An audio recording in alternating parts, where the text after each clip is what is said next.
Welcome to the Ride the Tide Collective podcast, where we equip ambitious professionals to strategize and take action to advance their career. In this episode, we'll be talking about how to set intentional goals for your career. Now, most professionals don't spend enough time thinking about their next career move. Usually, their next career move comes because someone tapped them for a position or something opened up in their company and they were told to apply. While these can be great opportunities, they aren't necessarily about you controlling the trajectory of your career. Are these the right positions for you? Do you have the skills they want and need? Do you want to learn the skills needed that you don't already possess for this position? Does it make sense for your end goal? Do you even have an end goal? My point is, you need to control your career narrative. You need to know where you are headed. How do we do that? Intentional goal setting. I see a lot of people talk about goal setting, its benefits, how you need them, but very few talk about how to actually write them. It can be overwhelming if you haven't done it. I want to guide you through 3 types of career goals you should set every year. Before I get into the goals, there are a few assumptions I'm making. The first is that you have an idea of where you're headed in your career. The second is that you care about your career and you want to do better and be better. Okay, on to the types of goals. The first goal you need to set is to choose one skill to learn or master. How do you choose? Well, you should know or have an idea of where you're headed in your career. Either you know where you want to end up, or you at least know the next step. Choose a skill that is needed and core to one or both of those roles. For example, I knew I wanted to be in management.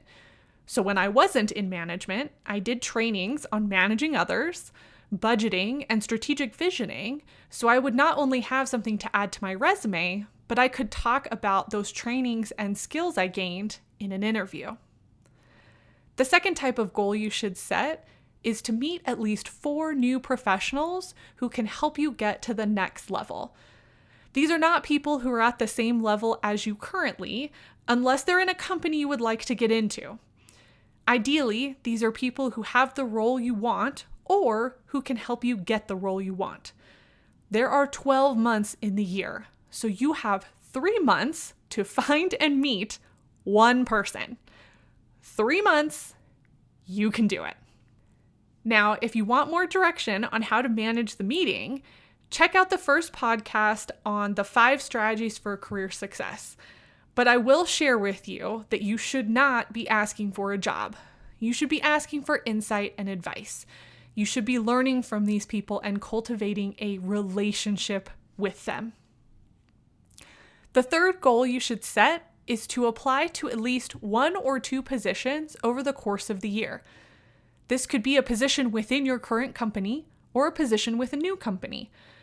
Now, you might be perfectly happy in your current position, and that's awesome. But this exercise will do a few key things for you. First, it will help you keep your resume and LinkedIn profile fresh and updated. And we all know that we have a hard time keeping those 2 things updated. Second, it will remind you of why you're good at what you do. And third, you'll be able to stay current on the skills you need for a similar type of role or for your next role. And finally, you might be offered a better position or possibly better pay, which in that case, you can leverage against your current company or take the new role. I know what you're thinking. Julia, applying to jobs is a lot of work. Why should I do that when I already have a job I like? Listen, I am not asking you to apply to 50 jobs. That is horrible advice and an awful strategy.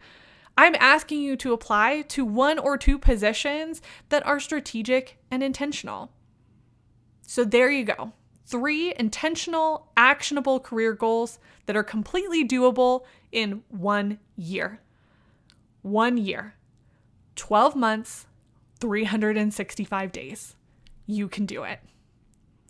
Now, if you are struggling with knowing where you are headed next, Make sure you subscribe to the podcast because on January 1st, 2020, we will be launching a podcast season called Should I Quit My Job? This collection of episodes will not only help you answer this question, but it will also help you define where you should go next.